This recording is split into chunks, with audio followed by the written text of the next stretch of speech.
All right, so we're diving deep today into Million Dollar Weekend by Noah Kagan. Oh, yeah, I've heard of that. Have you read it? I haven't actually read the whole thing. Just kind of skimmed it. Yeah, so he's got some pretty interesting ideas. Yeah. Like $1 million business in a weekend sounds kind of crazy, right? Yeah, especially coming from a guy who was employee number 30 at Facebook, but then got fired. Right, like missed out on this potential But fortune. yeah, exactly. But that's kind of why this deep dive is so interesting because he's kind of got this unique experience. Yeah. So we're going to kind of break it down into three parts, starting with start it, then build it, then grow it. Cool. Yeah. Sounds good. So jumping right into start it, I think what's really interesting about this is he's just all about action. He is. Like less thinking, more doing. Totally. And I think that's what I really like about his approach is that he's just like, Right. don't overthink it, just go. Yeah, it's like the N now W, not how philosophy. Yes. Like he doesn't worry about how he's going to do it. He just kind of starts doing it. Yeah. And you remember that story where he asks his dad for a business idea? Yeah. It ends up turning into this $50,000 venture, It's amazing. selling discount cards to students. I love that story. It's crazy. Yeah. It just shows you how taking that first step, even if it seems kind of ridiculous, can lead to something pretty cool. It's true. And I think that's a good question for our listener. Like, what's one thing you can do now, not how to apply this to your own life? Right. Like, just something actionable right now. Yeah, and he also talks about this concept of the freedom number, Yes. which I think is really powerful. Mm. It's basically this idea of figuring out, like, what's that monthly income goal that represents, like, freedom to you? Yeah, it's basically saying, like, what number do I need to be making per month to feel like I don't have to work a normal job anymore? Right, like, to feel free. Yeah, exactly. And for him, it was $3,000 a month. Yeah. And that was enough for him to, like, quit his job and travel the world. Yeah. So it's really about finding, like, what's that number that signifies freedom for you? What's your freedom number? Yeah. And I think that's something that everyone should kind of think about. And even if it seems like a big number, Yeah. start somewhere. It's just a starting point. Yeah. And then, like, okay, how do we overcome that fear of, like, taking those initial steps? Right? Yeah. Like, how do we actually do this? Well, I think it's something that Kagan talks about a lot is rejection goals. Right. So his dad had this crazy goal of getting 100 sales rejections per week. Wow. Like, that's a lot of rejection. That's intense. But the idea is that you just build up this, like, ask muscle. You become desensitized to rejection. Right. You just get used to hearing no. Yeah. And then it's not as scary. Exactly. And he has this thing called the coffee challenge, where you go into a coffee shop and you ask for a discount knowing that they're going to say no. Like on purpose. On purpose, just to get used to hearing the word no. Wow. And I think that's so smart. It's like training.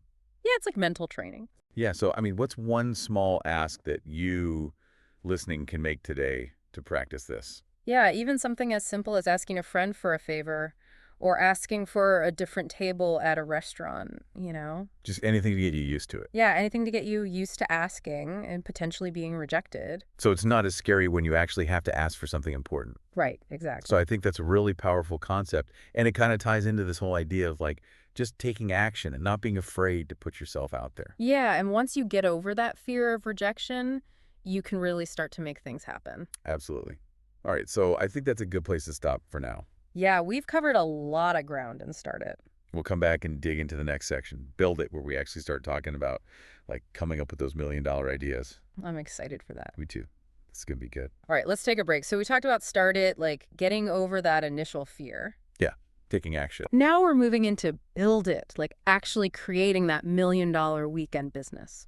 All right. So where do we start?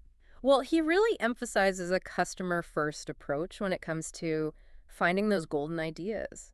Okay. So that's different from what a lot of people do, like the founder first thing. Yeah, where people build stuff that nobody actually wants. Yeah, they're just Yeah. like, oh, I think this is cool. I'm going to make it. Exactly, and then they wonder why nobody buys it. Yeah. So Kagan's saying, like, start with what people actually need, Yeah, think about problems that people are already having. like his own AppSumo.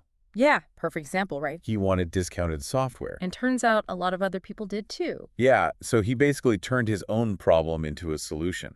In a multi-million-dollar business. So he gives us these tools to find similar opportunities. He calls them idea generators. Catchy. Right. And it's all about tapping into existing demand. Yeah, instead of trying to create a whole new market. For we're riding existing waves here. Exactly. So first, he says, look at your own problems. Like, what frustrates you? Yeah. What do you wish existed? Your own pain points could be a gold mine. I like that. Right. Okay, so that's one. 2 is look at existing best-selling products. Like on Amazon?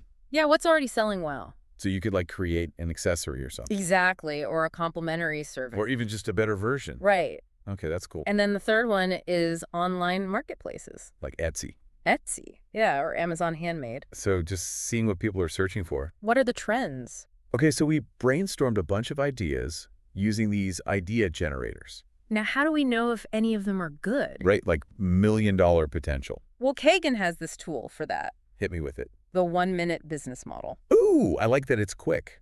It's all about simplicity. It's no like 50-page business plan. No, just 3 key questions. Hey, lay it on me. First, tidal wave market. Okay, so instead of creating a wave, you're riding one. Exactly. Okay, that makes sense. Like think online education or sustainable living. Right, things that are already booming. Exactly. Okay, so that's one. 2 is market size. Like, are there enough people out there to actually support this? Yeah, you can use tools like Google Trends. To get an idea. Yeah. Okay, and the last one, Profitability.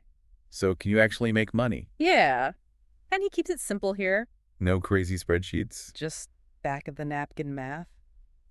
I can handle that. What's your pricing? Yeah. What are your costs? Okay. Can you make a decent margin? Okay, so it's a quick filter. Yeah, weed out the bad ideas. I like it. All right, so now we're getting to the good stuff. Yeah. He says you can validate a business in 48 hours.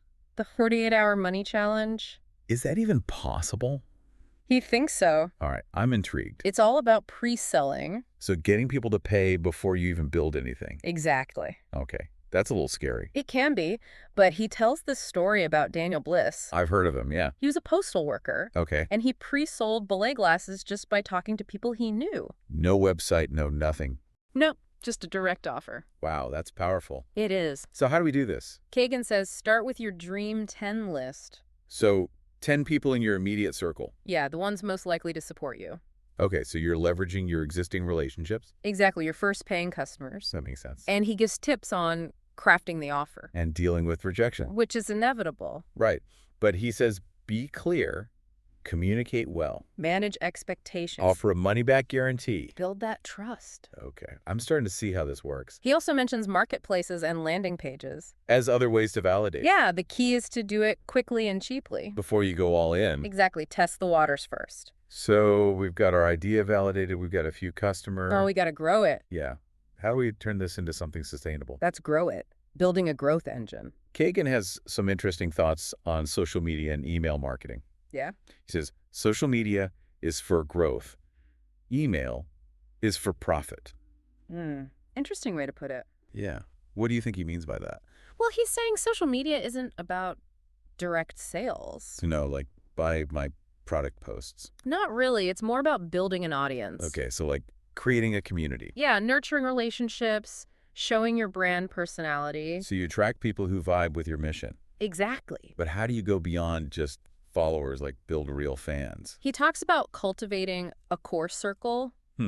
Like your inner circle. Yeah, your most dedicated The supporters. ones who are always there for you. Yeah, he tells this story about raising money for charity. Oh yeah, for Bo Jackson's charity. Like $30,000, almost all from his core circle. Wow, that's amazing. The power of real relationships. So it's not just about numbers, it's about genuine connection. Exactly. But how do you create content that resonates with different people? He uses this framework called the content circle. Okay, tell me more. So you tailor your content to different levels of engagement. Okay. You have your core circle, then a medium circle, then the general public. So you're drawing people in deeper and deeper. Like a ripple effect. I like that. So social media is about community, but email is where the money's at. He calls it the ATM of your business. Love that. So true, Right. because social media algorithms are always changing. Yeah, you don't own that platform. Email you own. Direct line to your audience. And he tells this funny story about an email to font fanatics. Oh, yeah. Increase sales by 100x. Just goes to show you never know what's going to work. So he gives steps to set up a landing page, get subscribers. Remember the Dream 10 list? Yeah. Start there, then try lazy marketing. Like updating your email signature. Yeah, or posting in online communities. Okay, and he mentions the law of 100 Basically taking consistent action. and experiment-based marketing. See what works, double down on that. So it's all about trying things, being curious. Yeah. So what have we learned from Million Dollar Weekend? It's not really about the money. It's about the mindset, The N now W, not how. Taking action. defining your freedom number, facing rejection, Finding the right ideas, validating them quickly. building a community, nurturing relationships. Using social media and email to grow. If you can do all that in a weekend, imagine what you can do long term. Yeah, it's pretty inspiring. So what will your million-dollar legacy be? That's something for you to think about. Thanks for joining us on this deep dive. It's been a blast.